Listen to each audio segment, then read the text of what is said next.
Penghuni Sufah. Kaum muslimin yang telah menempuh perjalanan hijrah dari Mekah menuju Madinah mesti menghadap beberapa permasalahan sosial. Kedatangan mereka yang tanpa perbekalan memadai ke suatu daerah agraris yang sangat berbeda dengan daerah asal yang gersang menjadi faktor pemicu. Intinya, mereka membutuhkan bantuan dalam pemenuhan kebutuhan hidup sehari-hari dan pemukiman. Persaudaraan atau al-mu'akhah yang dijalin oleh Rasulullah Sallallahu Alaihi Wasallam antara kaum muhajirin dan ansar sudah merupakan salah satu solusi untuk meminimalisir problematika di atas. Kaum ansar sudah mencurahkan segala kemampuan dalam rangka membantu kaum muhajirin. Namun sebagian kaum muhajirin ini masih membutuhkan tempat tinggal, ditambah lagi intensitas gelombang hijrah yang tak kunjung berhenti, terutama sampai menjelang perang Khandaq. Tak diragukan, bila kondisi ini mendorong Nabi Shallallahu Alaihi Wasallam mulai memikirkan tempat berteduh bagi orang-orang fakir yang sudah menetap di Madinah. Asal bangunan Sufah.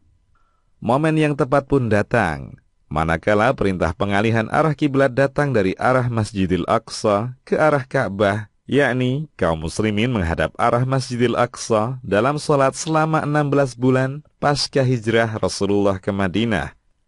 Akibatnya, tembok yang sebelumnya berada di depan, kini menjadi di belakang masjid. Rasulullah Sallallahu Alaihi Wasallam memerintahkan agar tempat itu diberi atap. Akan tetapi, bagian sisi-sisi pinggirnya masih dibiarkan terbuka tanpa tembok penutup. Itulah tempat yang kemudian dikenal dengan Sufah, yang akan menjadi tempat tinggal bagi kaum muhajirin yang papa.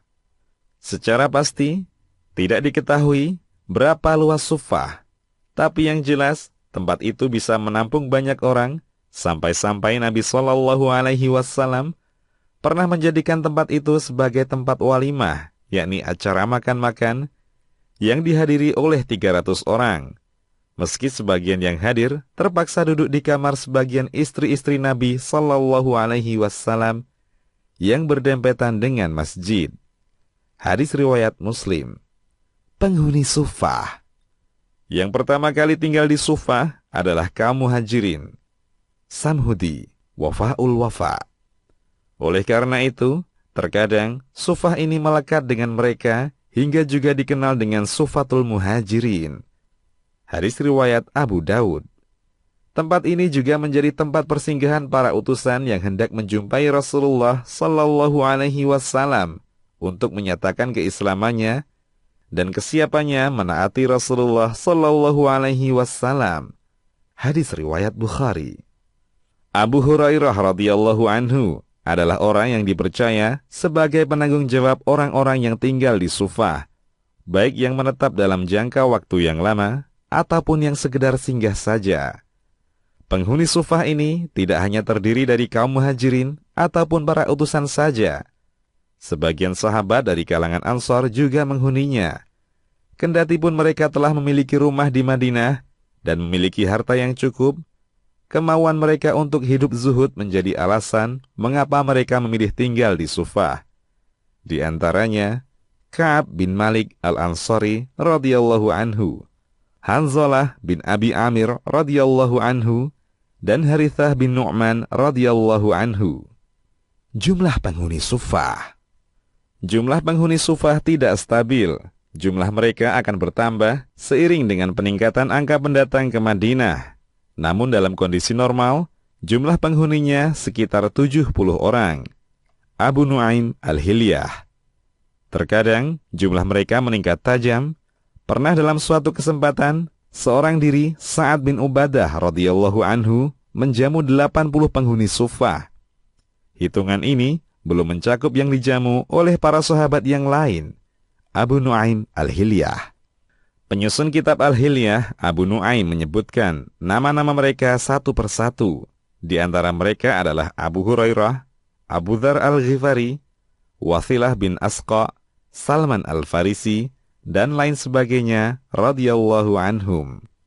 Kesibukan penghuni Sufah: belajar ilmu agama, beribadah, dan berjihad. Para penghuni Sufah ini memfokuskan diri untuk belajar, beriktikaf di masjid dalam rangka beribadah, dan sudah terbiasa dengan hidup kekurangan. Mereka senantiasa melaksanakan sholat, membaca Al-Quran, mempelajari ayat-ayatnya, dan berzikir. Sebagian mereka belajar baca tulis, sampai salah satu dari mereka ada yang menghadiahkan busur panahnya kepada Ubadah bin Samit radhiyallahu anhu. Karena beliau radhiyallahu anhu berjasa mengajarkan Al-Quran dan menulis kepada pemilik busur tersebut. Disebabkan oleh konsentrasi penuh mereka dalam belajar agama, maka tidak heran kalau kemudian lahir orang-orang yang menonjol keilmuannya dari mereka. Sebut saja Abu Hurairah radhiyallahu anhu, seorang sahabat yang terkenal dengan hafalan hadis yang sangat banyak. Atau sahabat Hudzaifah ibnul Yaman radhiyallahu anhu, yang sangat perhatian akan hadis-hadis fitnah. Namun ini bukan bermakna bahwa mereka tidak peduli dengan kegiatan kemasyarakatan dan tidak memiliki andil dalam jihad. Terbukti, sebagian di antara mereka gugur dalam perang Badr, seperti Sofwan bin Baidah, Khubaib bin Yasaf, Salim bin Umair, Harithah bin Nu'man al-Ansari radhiyallahu anhum. Sebagian juga gugur di medan perang Uhud, yaitu Hanzalah radhiyallahu anhu, atau di peristiwa Hudaybiyah, perang Khaybar, Tabuk, perang Tabuk, dan perang Yamamah. Begitulah para penghuni Suffah.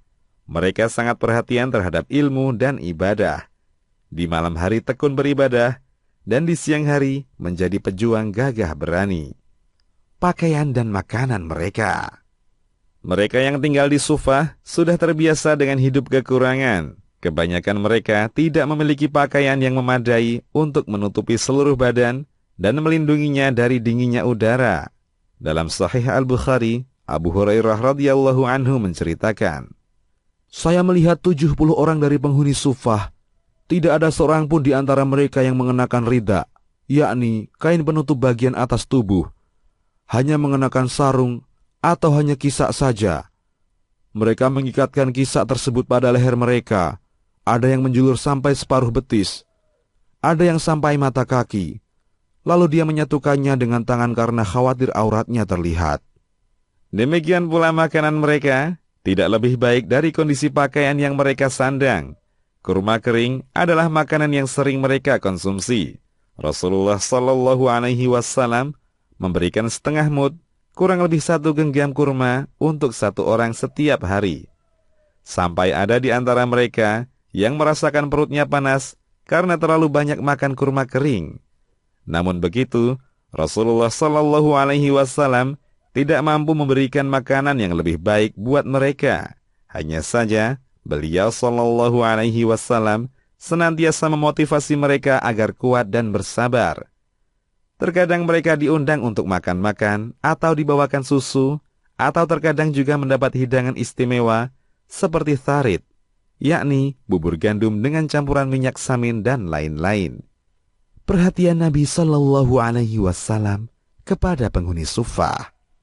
Rasulullah Shallallahu Alaihi Wasallam sangat perhatian terhadap mereka. Seringkali beliau Shallallahu Alaihi Wasallam sering mengunjungi mereka, menanyakan kondisi mereka, mengarahkan, duduk-duduk bersama, mengarahkan mereka agar banyak membaca Al-Quran, memotivasi mereka agar memandang dunia itu remeh dan tidak berharap untuk merengkuhnya.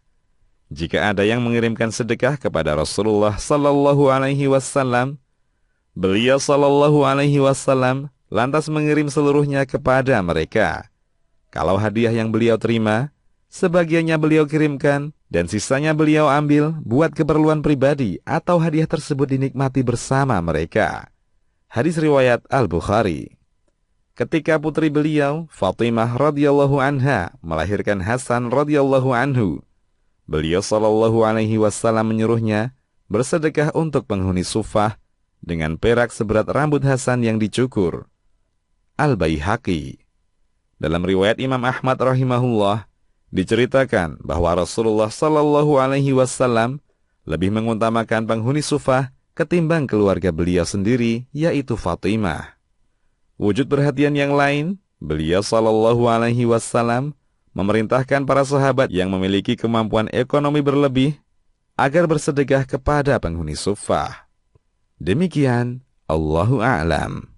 Kisahmuslim.com. Kisah penggugah jiwa.